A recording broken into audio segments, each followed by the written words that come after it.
ओम का उच्चारण करेंगे।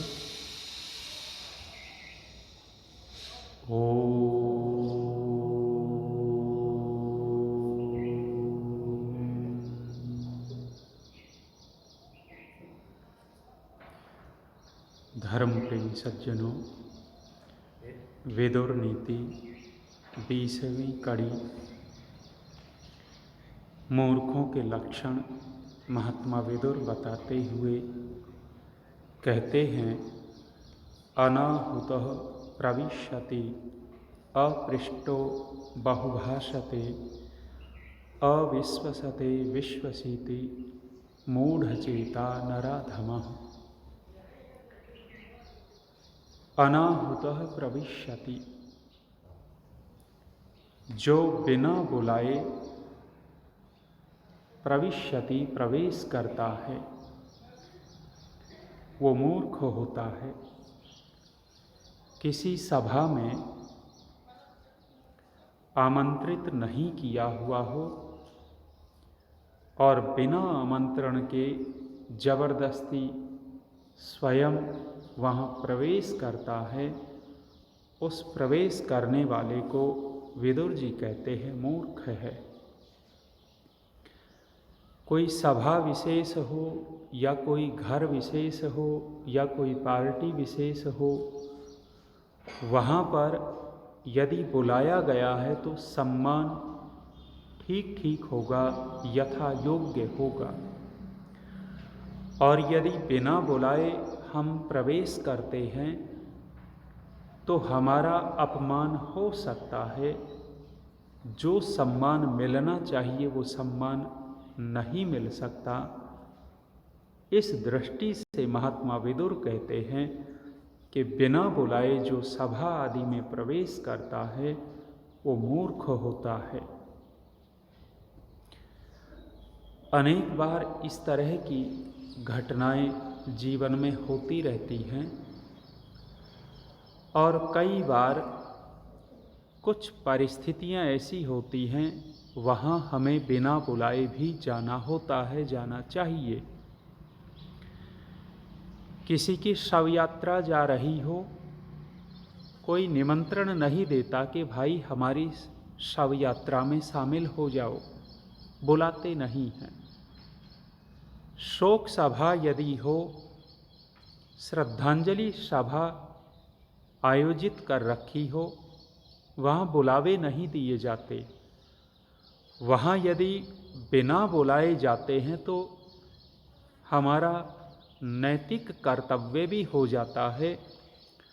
और यदि व्यक्ति विशेष इस तरह की सभा में चला जाता है तो उसका सम्मान भी बाद में विशेष होता है।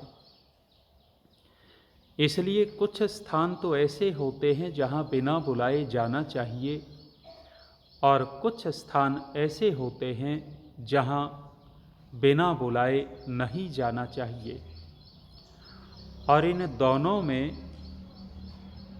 यदि व्यक्ति श्रद्धांजलि सभा आदि में नहीं जाता और बुलाने का इंतजार करता हो कि हमें न्योता मिलेगा तो ही हम श्रद्धांजलि सभा में जाएंगे, तो यहाँ ये मूर्ख बन जाएगा, मूर्ख कहलाएगा।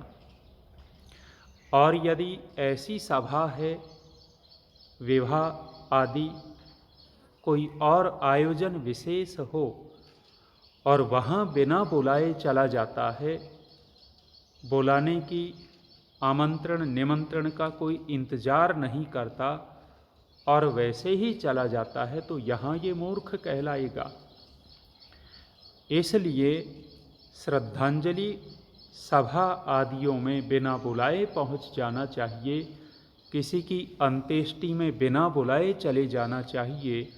किसी की शव यात्रा में बिना बुलाए चलना चाहिए। वहाँ हम व्यवहारिक और शिष्ट कहलाएंगे। और जहाँ अन्य सभा विशेष चल रही हों तो वहाँ बिना बुलाए नहीं जाना चाहिए, ये बुद्धिमत्ता कहलाएगी। तो महात्मा विदुर कहते हैं, अनाहुतः प्रविशति, जो बिना बुलाए प्रवेश करता है और युधिष्ठिर मीमांसक जी ने ब्रैकेट में शब्द जोड़ा घुसता है। घुसना बिना बुलाए प्रवेश करना, प्रवेश करने को ब्रैकेट में खोल दिया घुसता है। घुसना कहाँ होता है? जबरदस्ती होता है। जब व्यक्ति भीड़ में घुसता हो, किसी के घर में घुसता हो, किसी की सभा में घुसता हो, तो घुसना शब्द सम्मान सूचक नहीं है। घुसना शब्द कहीं न कहीं हीन अर्थ में लिया जाता है। तो जो इस तरह का व्यक्ति प्रवेश करता है, घुसता है, वो मूर्ख कहलाता है। अगली बात कही, अपृष्टो बहुभाषते। सभा चल रही है, लोग चर्चा कर रहे हैं और एक व्यक्ति बिना पूछे बोल पड़ता है। बिना पूछे ही सलाह देने शुरू कर देता है। हाँ, एकाध शब्द, एकाध वाक्य तो सहन हो जाता है, लेकिन यहाँ विदुर जी कहते हैं बहुभाषते, ज़्यादा बोलता है, बार बार बोलता है, तो ऐसे व्यक्ति को मूर्ख कहा है। कोई सलाह उससे ले नहीं रहा, उससे कुछ पूछा नहीं जा रहा और बिना पूछे ज़्यादा बोलता है, सलाह देने लगता है, विचार रखने लग जाता है। ऐसे व्यक्ति को विदुर जी कहते हैं मूर्ख होता है। और इस तरह की घटनाएं बहुत सारी दिखेंगी। बहुत सारे सामूहिक आयोजनों में दिखाई दे जाता है। जब यज्ञ हवन करते हैं तो उस समय दिखाई देता है। यज्ञ हवन अर्थात एक व्यक्ति विशेष को यज्ञ हवन कराने का अधिकार दे दिया और जब आसपास बैठने वाले यदि कोई हवन में आहुति देने वाला अंग स्पर्श गलत करता हो, आचमन गलत करता हो, आहुति गलत दे रहा हो, तो वहाँ आसपास बैठने वाले दसों लोग उसको बताने के लिए तैयार हो जाएंगे।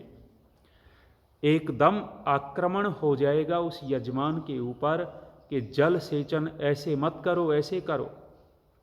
एक व्यक्ति नहीं बोला, वहाँ 10-10 व्यक्ति बोलने लग जाते हैं, तो वहाँ अशिष्टता होती है। जिस व्यक्ति को यज्ञ हवन कराने का जिम्मा दिया है, मंच पर बैठाया है, पुरोहित और ब्रह्मा के रूप में वर्ण किया है, उसका मुख्य अधिकार हो जाता है। यदि वो ध्यान नहीं दे पा रहा तो धीरे से एक व्यक्ति संकेत कर सकता है, लेकिन वहाँ बिना पूछे, बिना कहे ही 10-10 लोग बोलने लग जाते हैं, वहाँ अशिष्टाचार दिखाई देने लग जाता है। इसलिए कहा है अपृष्टो बहुभाषते, बिना पूछे जो बहुत बोलने लगता है वो मूर्ख कहलाता है। आगे और बात कही, अविश्वसते विश्वसिति, जो विश्वास के योग्य नहीं है उसके ऊपर विश्वास करने वाला मूर्ख होता है, मूर्ख कहलाता है। कल भी हमने चर्चा की थी कि जो देश के नहीं होते, नहीं हो सकते, राष्ट्र के विषय में गलत विचार रखते हैं, देश की हानि करने के लिए रोजाना कोई न कोई काम करते हैं, कहीं न कहीं किसी न किसी प्रकार से देश का अपमान करते रहते हैं, ऐसे लोग विश्वास के पात्र नहीं होते।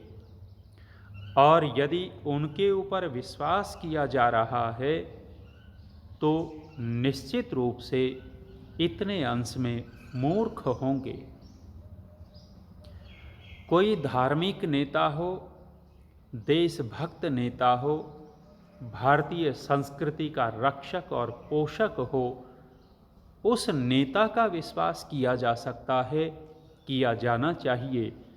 लेकिन जो राष्ट्र को बार बार अपमानित करता हो, भारतीय संस्कृति को तोड़ने के नियम बनाता हो, ऐसा कभी भी विश्वास का पात्र नहीं हो सकता।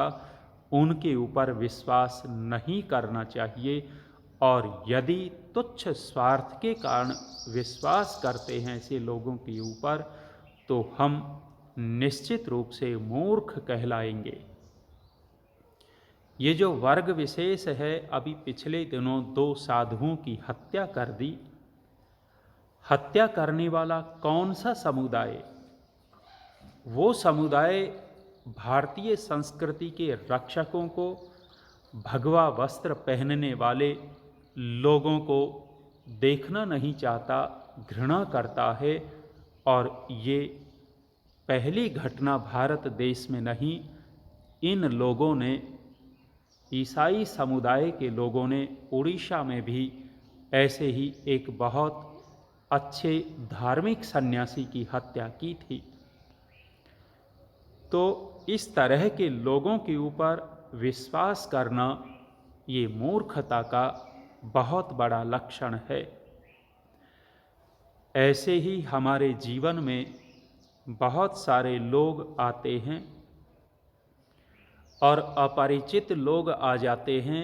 अपरिचित लोग इस तरह से व्यवहार करेंगे कि परिचित से भी बढ़कर के ये भला करने वाला है, और हम विश्वास कर बैठते हैं।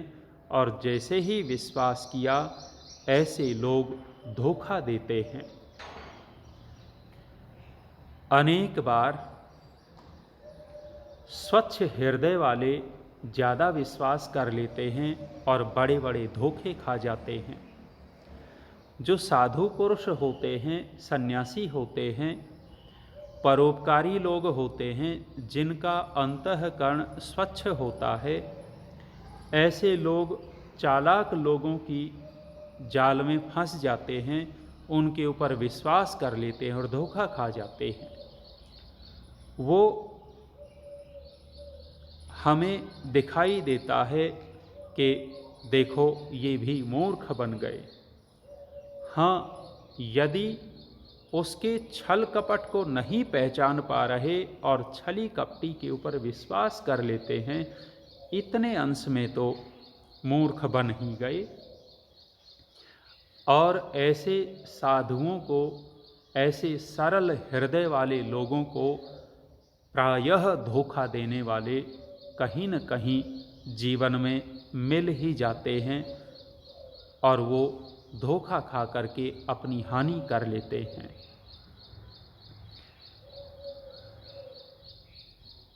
हरिद्वार के अंदर ज्वालापुर आर्य समाज में मैं ठहरा हुआ था। 20 साल पहले की बात है। एक बार गंगा नहर के वहाँ मैं खड़ा हुआ था। गंगा नहर के वहाँ खड़ा था तो एक व्यक्ति आया और आकर के कहने लग गया कि महाराज बद्रीनाथ जाओगे? मैंने कहा नहीं जाएंगे। बोले बस जा रही है और एक सीट खाली है, आपको टिकट मिल जाएगा। मैंने कहा कि भाई मुझे जाना ही नहीं, कमीशन पे दिलवा दूंगा, सस्ते में दिलवा दूंगा। मैंने उसको थोड़ा कठोरता से कहा कि भाई मुझे जाना ही नहीं तो क्यों पीछे पड़े हो, क्यों पीछे पड़े हो। वो उस बात को तो छोड़ देता है, पूछ बैठा मेरे से कि आप रहते कहाँ हो। मैंने कहा ज्वालापुर आर्य समाज में रह रहा हूँ। थोड़ी सी और बातें की, चला गया। वो व्यक्ति अगले ही दिन सुबह सुबह ज्वालापुर आर्य समाज में आ गया। आया, आकर के उसने मेरे पैर छुए। मैं उस समय नया नया गुरुकुल में आया हुआ था, पैर छुए, प्रभावित कर लिया। हमें भी अच्छा लगा कि बड़ा भला आदमी है, बड़ा श्रद्धालु है।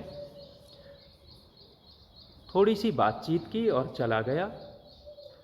अगले दिन फिर वो व्यक्ति आया, आकर के फिर पैर छुए, बड़े अच्छे से बात की और बात करके अपनी समस्या रख दी।